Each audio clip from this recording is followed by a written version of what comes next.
Okay, this is a very interesting picture. This is a picture of me standing there. I'm pretty happy, smiling.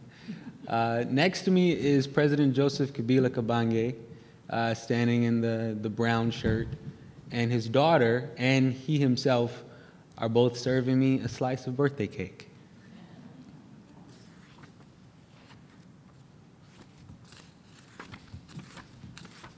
Okay. So my chapter is called Kabila, the first family of the Democratic Republic of the Congo. Throughout my years as a young academic, I've had two passions, teaching and the Democratic Republic of the Congo. These two passions merged once I was hired in 2006 to teach at the American School of Kinshasa, known as TASOK, T-A-S-O-K. When I arrived in Kinshasa in May 2006, presidential elections were underway in the nation, and by August, international election observers were counting ballots, awaiting the right moment to release the results. Although he had already served for 5 years, incumbent President Joseph Kabila Kabange had not yet been elected by the people. Joseph faced nearly 30 opponents, yet his main challenge came from one of his own vice presidents, Jean-Pierre Bemba. The day the presidential election results were to be announced proved to be quite tense. It was also the first day of classes at TASOK. I prepared to teach my group of youngsters that morning, knowing that at any moment the results could be broadcast across the airwaves. My elementary classroom represented a multinational body of expats and wealthy locals living in Kinshasa. There were children from Kenya, India, South Africa, Namibia, Senegal, the US, Belgium, and more. Before she arrived, colleagues warned me of the entourage that would be accompanying my student, Sifa Kabila Kabange, daughter of Joseph, the president. When I spoke with her nanny and bodyguards, I wondered how I would help this young child feel normal in a world of so many uncertainties. I wondered how I would do the same for the entire class without favoring any student over another. I would need to remain politically neutral, and I'd have to be respectful of her family and their privacy. After the children all left and went home, the results of the first round of elections were announced. Joseph Kabila had received the most votes, but with over 30 candidates, he did not win with a simple majority of 50% plus one. In second place, the former warlord, millionaire, and Vice President Jean-Pierre Bemba would be Kabila's only competition in a final round of elections scheduled for November. The announcement led to armed conflict on the streets of Kinshasa, with soldiers loyal to Kabila and soldiers loyal to Bemba battling an all-out warfare. The UN tanks that patrolled the streets of the capital city did not attempt to intervene. The city was on lockdown. School was canceled for 1 week. Outside the walls of TASOK, soldiers gathered at Camp Chachi military base, just across the road from the school. Just across the road from the school, truckloads of soldiers loyal to Kabila organized and departed into the city streets, seeking soldiers loyal to Bemba. The United Nations Organization mission in Congo, known as MONUC, arranged a peace deal that would allow the two opponent leaders to make amends at least until the second round of elections that could be held. When classes resumed, I faced the challenge of helping to ease the minds of young students living in a war zone.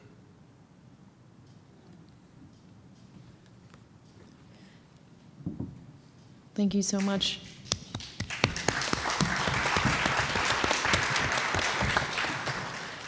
So it's a pretty intense situation. What was it like to teach in the Congo at that time?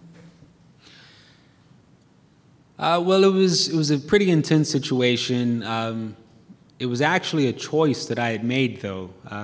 I'd spent several years in college and in grad school studying Congo, and I picked up a teaching certificate, so I kind of felt like I could merge the two.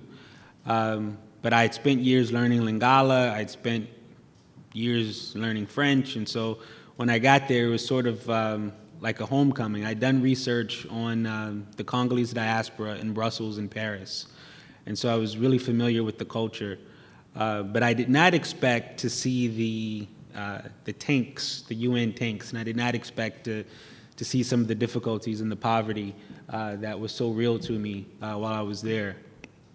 2 years earlier, I had lived for about 6 months in the Brazilian Amazon in a small town, which was peaceful and calm, but in many respects, because of the war, Kinshasa was more underdeveloped than the village I lived in the Amazon. So it was really at a point where Kinshasa had gone from, what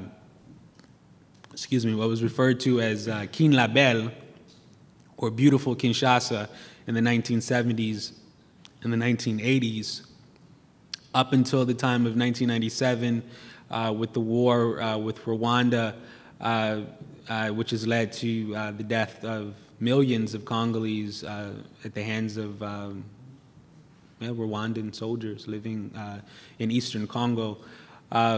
This has brought about a great deal of devastation in the country. And there's not much mention of this in our press. Some people say it might be because of the minerals that are being extracted from Congo, mainly coltan, which is a mineral that's found in our cell phones and our computers. It's a conductor. But because the minerals are not being funneled, the funds are not being funneled back to the government of Congo for these minerals that are taken out and brought into Rwanda, the people do suffer, and the people suffer at the hands of different warlords who've entered their country. And this is reported as a civil war, but in many respects, it's still a sort of invasion. So how did the students and their families cope with the situation while you were there? The students and their families coped with this situation in many different ways. I mentioned in the excerpt that I read, I mentioned an event that took place in August of 2006. But in March of 2007, Jean-Pierre Bemba was no longer vice president. He was a senator, and he had staged a second coup attempt against President Kabila. And we found ourselves again on lockdown for a week. And there was, again, all-out warfare in Kinshasa. My students were stuck at the school. The Presidential Guard had come to pick up Sifa before the shots had really started to fire. But the rest of my students stayed, and their parents weren't able to come and get them, so they were trapped at the school. But we did our best to take care of them, and we did our best to make sure that they were safe. Again, as I say, we were right across the road, across the street, really, from a military camp. So there were times where there were missiles that were launched from the military camp across the school towards downtown, and we could see the fire above head as the missiles were shot. It was a pretty difficult situation. The parents were very grateful for the way that we were able to normalize things for their children. And the parents were really appreciative of the work that I did while I was there, and the way that I was able to make all of their children feel special and unique. But overall, I would say that this was a very difficult situation.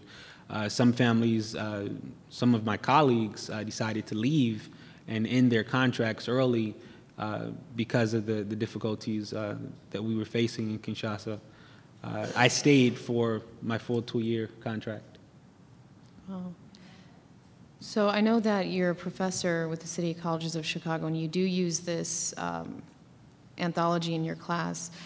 Do you think that it's helped students take away sort of real-life experiences of travel, and would you recommend that students take on these types of challenges and go outside of the United States?